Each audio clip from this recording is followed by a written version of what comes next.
네 번째, 정진 왕자가 이제 다른 나라에 갑니다. 정진은 이제 뚝심을 가리키는 거죠. 자기가 한번 목표를 세우는 것을 끝까지 밀고 가는 것을 정진이라고 합니다.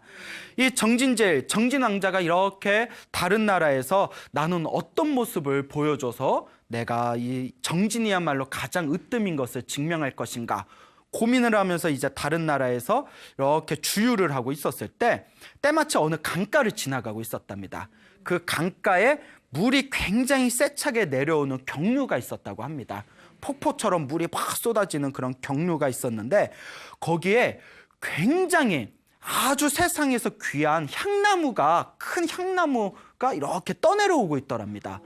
그 향나무를 보면서 사람들은 아이고 저 아까운 거, 아이고 저 아까운 거.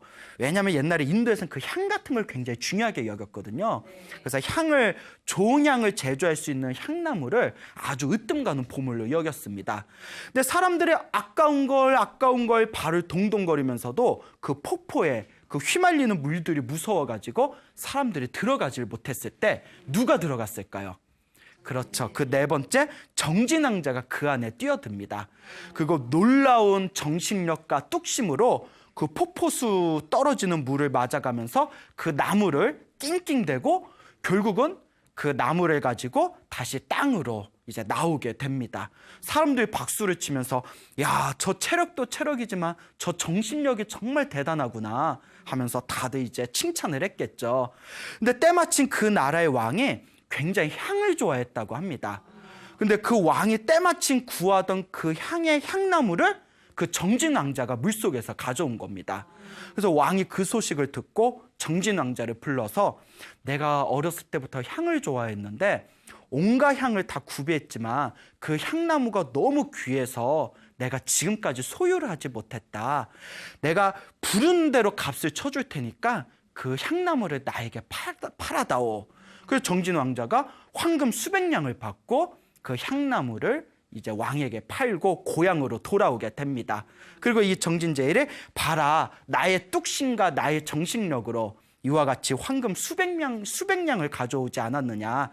그러니 정진이 가장 으뜸이다 하면서 이제 왕자들한테 자랑을 했다고 합니다. 이제 마지막 남은 왕자가 누구죠? 예, 복덕제일이라고 불리운 마지막 다섯 번째 왕자가 이제 자기도 뭘 보여줘야 되는데 할 줄 아는 게 없는 거예요. 정말 할 줄 아는 게 없어요. 머리도 뭐 별로 좋은 것 같지도 않고 말도 잘 못하고 뭐 손재주도 없고 그렇다고 좀 약간 게을러서 정진 같은 건 거리가 멀고 근데 어쨌거나 뭐 보여줘야 되니까 에라이 모르겠다 될 대로 되겠지 하고 이제 딴 나라에 가게 됩니다. 그럼 난 뭘 보여줘야 되나 하다가 인도는 날씨가 덥지 않습니까? 그래서 시원한 나무 밑에 이제 누워가지고 낮잠을 잤다고 합니다. 에휴, 될 대로 되라. 예? 그러니까 가만히 이제 누워서 낮잠을 자고 있는데 하필이면 그 나라에 큰 이제 어떤 안 좋은 큰 사건이 터지게 됩니다. 왕이 갑자기 죽어버린 거예요. 그 굉장히 큰 대국이었는데 아주 강력한 힘을 가진 나라인데 그 나라의 국왕이 갑자기 죽어버리니까 신하들의 발을 동동거립니다. 지금 후계자도 없는 상황에서 국왕이 갑자기 죽었는데 우리같이 강력한 힘을 가진 나라에 왕을 함부로 세웠다가는 엄청나게 그런 큰 문제가 발생할 수도 있다.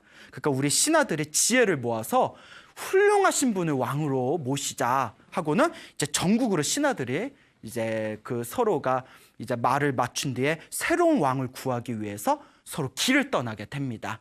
그 전국 방방곳곳에 이제 이 신하들이 훌륭한 왕이 누가 있을 것인가, 왕 노릇을 잘할 만한 훌륭한 분이 어디에 있을 것인가를 이렇게 사람들을 찾아다니는데 다들 눈들이 높아가지고 웬만한 사람들 만나도 눈에 차질 않는 거예요.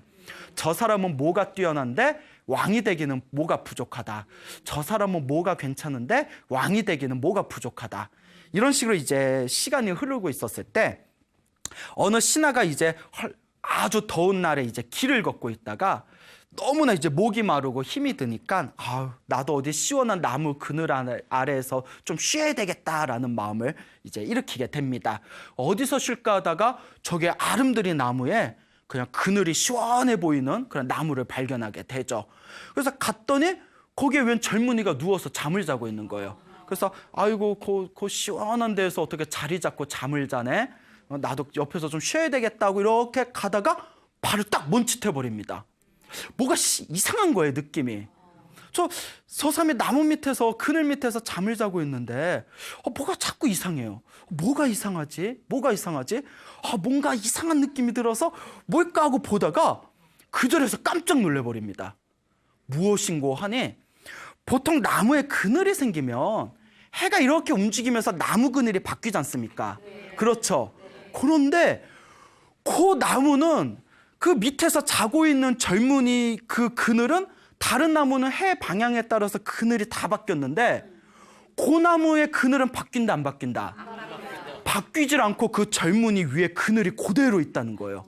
예? 이게 말이 돼? 예? 아니, 무슨 해가 도는데 뭐 그늘이 바뀌질 않는다, 이게 말이 돼요? 그늘이 바뀌지 않고 그 젊은이가 자고 있는데 그대로 있는 거예요. 그걸 본 순간 세상에 정말 복이 많은 사람은 나무 밑에서 잠을 자면 그늘도 안 바뀐다는 얘기를 들었는데 진짜 그런 사람이 있구나. 예, 여러분, 그런 속담이 있답니다. 인도에는 정말 복이 많은 사람은 나무 밑에서 잠을 잘 때 그늘도 옮기지 않는다. 우리가 보통 나무 밑에 잠을 자다 깊은 숙면에 빠지면 이렇게 이제 해에 따라서 그늘이 바뀌어버리면 그 햇빛 위에서 자다가 몸이 다 타버리잖아요. 그거는 복이 없는 사람들이에요. 예? 여러분, 내가 복이 많은가 적은가 알고 싶으면 어떻게 하면 돼요? 나무 밑에서 한번, 예? 뜨거운 햇볕 아래서 한번 잠을 자보세요. 그 사람이 이제 깜짝 놀래가지고 사신이, 야, 내가 살다 내가 소문으로만 듣던 그것을 내가 눈으로 보는구나. 얼마나 복이 많으면. 그래가지고 이제 다른 신하들한테 빨리 모아가지고, 내가 복 많은 사람을 만났다. 나무 그늘이 옮기지를 않더더라. 이렇게 복 많은 사람을 우리가 왕으로 모시면 그 밑에 있는 사람들이 얼마나 행복하게 살 수 있겠냐. 그래서 실제로 그런 얘기가 있습니다. 복 없는 사람이 지도자가 되면 국민들이 고생한답니다. 그런 얘기가 있어요. 예? 그러니까 복 많은 사람이 이제 지도자가 되면 그에 따라서 국민들도 편안하게 살 수 있지만, 복 없는 사람이 지도자가 되면 그 밑에 있는 사람들도 고생한다. 이런 이야기가 있죠. 자, 그래서 이제 신하들이 그 5번째 복이 많은 복덕제일 왕자를 모셔다가 이제 왕으로 이제 옹립을 하게 됩니다. 왕으로 딱 옹립을 한 뒤에 이 5째 왕자가 뭐 할 줄 아는 게 없잖아요. 그냥 복이 많은 것 때문에 일단 얼떨결에 왕이 됐는데, 복이 많으면 밑에 사람도 잘 모여. 복이 많으니까 밑에는 신하들마다 다 똑똑하고 총명하고 반듯한 사람들이 있는 거예요. 그러니까 가끔 사업하시는 분들 중에, 저는 정말 열심히 일하고 싶은데 밑에는 직원들을 잘 이렇게 도와주질 않는다. 그거는 자기가 직원 복이 없는 것도 자기가 복이 없는 겁니다. 무슨 말인지 알겠죠? 정말 복이 많으면 밑에 있는 사람도 잘 모인다고 합니다. 자, 그래서 이 5째 왕자가 왕이 되고 나서 밑에 또 훌륭한 인재들이 많이 모여서 그 나라가 태평하고 백성들이 풍족하게 살았다고 합니다.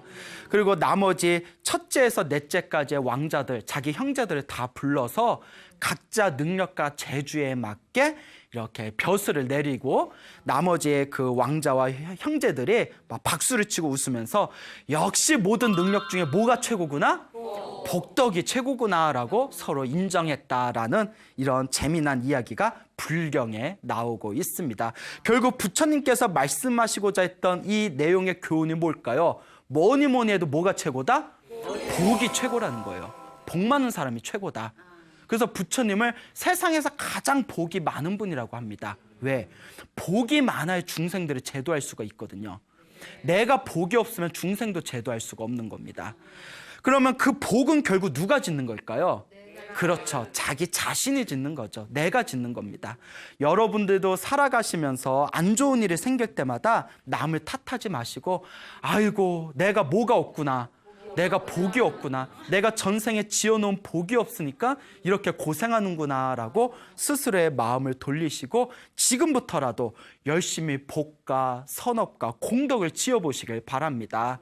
그래서 아까 그 편지를 보내주셔서 읽어드렸던 진주에 그 사시는 그 불자분께서도 요 방송을 보시고, 복을 지어야 되겠다. 인과응보에 대해서 믿음이 서고, 또 자기가 복 짓기 위해서 후원금을 마련하기 위해 따로 아르바이트를 한다. 이런 어떤 편지의 내용을 보면서 정말 저도 마음속으로 스님인 저조차도 부끄러움이 느껴질 정도로 굉장히 반듯하게 살아가시는구나라는 것을 이렇게 소소하게 느껴보게 되었습니다. 그러니까 우리가 이런 이야기를 듣고 한 귀로만 흘릴 게 아니라 인과응보, 내가 지은 업은 반드시 내가 받는다라는 확고한 믿음을 가지시고 여러분들도 한번 부지런히 복을 지어보시기 바랍니다. 그 복은 반드시 누가 받는다? 내가 받는다. 이번 생이 못 받으면 다음 생이라도 반드시 받는다. 확신을 가져보시기 바랍니다. 부처님 당시에 어떤 큰 부자가 살고 있었습니다. 이 부자가 이제 결혼을 해서 아이를 낳았는데 아들을 하나 낳았어요. 근데 아들이 이렇게 태어나자마자 주먹을 이렇게 한쪽 손 주먹을 이렇게 쥐고 있는 거예요. 한쪽 주먹을 이렇게 쥐고 있는데 며칠이 지나도 이 주먹을 풀지를 않더랍니다. 여러분 그 아이를 낳았는데 아이가 며칠 동안 주먹을 안 피면 걱정되죠. 뭐 손에 뭐 문제가 생겼나, 손에 뭐 굳어버렸나. 그래서 이 부모가 걱정돼서 손에 이렇게 펴봤더니 손에 동전 2닙이 있더랍니다. 애가 태어날 때 뭘 태어난 거예요? 동전 2닙을 가지고 태어난 거예요. 예? 예? 뻥도 좀 심한가? 예? 그래서 엄마가 내가 애 뵀을 때 내가 동전 2개를 먹었나? 예? 예? 임신했을 때 동전 2개를 먹어서 애가 아싸 하고 이렇게 잡았나? 예? 예? 막 득템 막 이래가지고 그래서 이제 동전 2닙을 가지고 애가 태어난 거예요. 어이구 애구머니나 이거 별일이 다 있다. 그 동전 2닙을 이렇게 뺐는데 또 얼마 시간이 지난 뒤에 가봤더니 애가 또 주먹을 쥐고 있는 거예요. 그래서 또 펴봤더니 뭐가 있어요? 동전 2닙이 있는 거예요. 그러니까 부모들 기가 막히죠. 그래서 유모를 불러서 유모가 동전 2개를 줬냐고. 아니라고. 내가 동전 2개를 왜 주냐고. 희한하다. 그 동전 2닙을 또 뺐어요. 다시 와봤더니 또 주먹을 쥐고 있어요. 그래서 펴봤더니 또 뭐가 있어요? 동전 2닙이 있는 거예요. 나는 땀뿐이 없는데 예? 저는 주먹을 주면 땀뿐이 없거든요. 예? 여러분들 동전을 주먹을 주면 동전이 나와야 안 나와요? 그러니까 애가 여기에 뭐 저금통이 있나 해가지고 엄마가 이렇게 살펴봐도 자꾸 애가 동전을 뺐다면 2닙이 또 생기고 또 생기고 또 생기니까 몇 년 후에는 그 동전을 창고에다 차곡차곡 모아놨대요. 모으고 모았다 몇 년 뒤에는 동전 2닙이 티끌모아 재산이라고 원래 부자였던 집이 더 큰 부자가 됐답니다. 그 동전 2닙이 끊이질 않은 거예요. 마르지 않는 손가락이라고. 예? 동전 2닙이 마르질 않는 거예요. 그래서 이렇게 더욱더 큰 부자가 됐는데 그래서 별명을 금제라고 졌답니다. 금제, 황금할 때 금자에다 재물제자. 그러니까 그 황금과 같은 재물, 마르지 않고 계속 돈전이 나오니까. 그래서 이제 금제라고 졌는데 이 금제가 이제 나이가 커서 장성을 합니다. 근데 이제 불심이 깊었나 봐요. 그래서 부모님께 부모님 저는 머리를 깎고 출가를 하겠습니다. 허락해 주시지요. 부모님이 굉장히 불심이 깊었나 봐요. 그래서 네가 거룩하신 부처님의 제자가 된다고 하니 부모인 우림도 마음이 너무나 행복하구나. 그래 출가를 해라 하고 이렇게 이제 허락을 하게 됩니다. 그 부처님 밑에서 허락을 받고 이제 머리를 깎고 승복을 입고 출가를 하게 되죠. 그래서 처음에 출가를 하고 나서는 부처님과 나보다 먼저 출가하신 선배 스님들께 이렇게 인사를 올립니다. 절을 하면서 이렇게 인사를 올리는데 아이고 이거 문제가 생겨버리네요.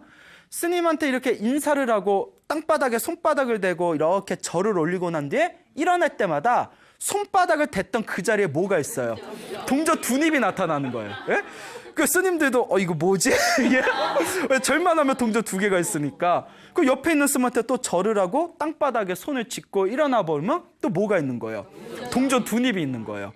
그래서 스님들 앞에 동전 2닙이 이렇게 수북하게 쌓였다고 합니다. 예? 그날 회식? 예? 자, 예? 어쨌거나 이렇게 동전 2닙이 끊이지 않는 금제라는 스님이 있었는데 이 스님께서 부처님 밑에서 열심히 수행을 해서 결국 완전한 깨달음, 아라한가를 증득하게 됩니다.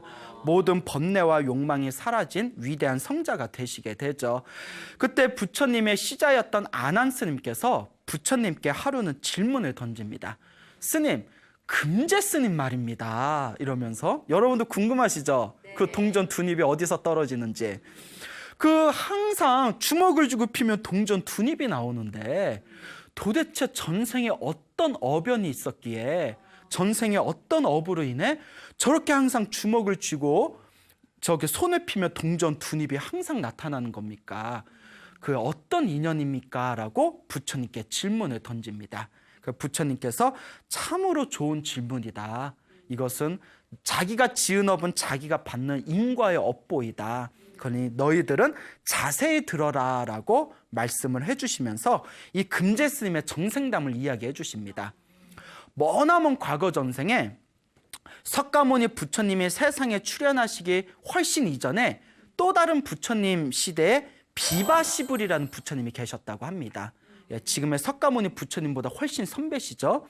비바시라는 부처님 시대 때 이 비바시 부처님께서 제자들과 함께 성 안에 들어가면 부처님과 스님들께 공양을 올려서 복을 짓고자 하는 왕과 왕족과 귀족과 수많은 부자들이 항상 부처님과 스님들께 진귀한 음식과 또 귀한 것들을 항상 공양을 올렸다고 합니다. 그때 어느 나무꾼이 있었는데 이 나무꾼도 항상 부처님과 스님들께 공양을 올리고 싶었지만 자기가 가진 게 없어서 아무것도 공양할 게 없었다고 합니다. 그렇다고 자기가 가지고 있는 별볼일 없는 것을 공양 올리면 왠지 다른 왕족이나 귀족들은 진귀한 걸 공양 올리는데 자기가 왠지 부끄러운 마음이 들어서 차마 공양을 올리지 못하고 멀리서 부처님과 스님들을 바라보기만 했다고 합니다. 그래 이 나무꾼이 하루는 이제 나무를 열심히 베가지고 그 나무를 이제 팔고 나서 동전 두 입을 얻었다고 합니다. 그 동전 두 입을 다 얻고 사실 하루 종일 나무 패고 나서 동전 두 입이면 굉장히 짜요. 지금 뭐 시당 저기 최저 시급도 안 되는. 예? 그래서 이제 동전 두 입을 들고 이제 집으로 가자 뭐 헛떡이나 먹자꾸나 하면서 이렇게 가다가 저기서 부처님과 스님들께서 이제 성 안에서 공양을 드시고 나서 사원으로 돌아가시는 모습을 보게 됩니다. 그때 고민에 빠져요. 아, 부처님하고 스님들이 저렇게 고고하게 절로 돌아가시기 위해서 천천히 걷고 계시는데 지금 옆에 아무도 없고 지금 내가 공양을 올리면 참 최적의 기회인데 아무것도 공양 올릴 게 없으니 어떻게 하면 좋을까? 이렇게 손에 봤더니 손에 뭐가 있어요? 동전 두 입이 있어요. 그 동전 두 입 이거라도 올릴까? 근데 순간 이걸 올리면 오늘 하루 한 끼 굶어야 돼요.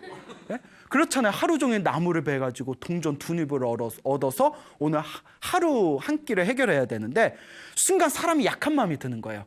올릴까? 말까? 올릴까? 말까? 여러분들도 그런 생각 드신 적이 있을 거예요. 뭔가 지금 내가 복을 지어야 된다라는 생각이 들다가도 뭔가 아까운 감정이 들어서 손이 이렇게 움츠러들 수가 있거든요. 그래서 부처님 경전에 이런 구절이 있습니다. 부유한 사람은 수행하기가 힘들고 왜냐면 즐길 게 많아서 수행을 못 한다는 거예요. 예, 부자는 해외여행 가야 되지. 예? 예? 저기 노래방 가서 노래 한 곡 또 뽑아야지. 예? 목도 칼칼하니까 소맥 한 번 부어야지. 예? 돈이 많으니까 놀 게 많으니까 수행을 못 하는 거예요. 그리고 가난한 사람은 보시하기가 힘들다. 자기가 뭔가 쪼달리는 느낌이 드니까 이렇게 누군가에게 베풀기가 힘들다는 거예요. 그래서 부자는 수행하기가 힘들고 가난한 사람은 보시하기가 힘들구나. 그 동전 두 입을 전 재산으로 가지고 있는 이 나무꾼이 올릴까 말까 올릴까 말까 하다가 드디어 마음을 다잡습니다. 내가 이렇게 힘들고 가난하고 괴롭게 사는 거는 전생에 지어놓은 복이 없어서 그렇다. 근데 지금도 내가 복을 짓지 않으면 다음 생에 또 가난하게 태어날 거 아니냐. 그러니까 오늘 하루를 희생하고 차라리 이걸 공양 올리자. 그 부처님께 갑니다. 그리고 부처님 하고 부릅니다. 그 부처님, 비바시 부처님께서 그 나무꾼을 향하면서 미소를 지으면서 불자여 무슨 일이 있어서 나를 부르는가.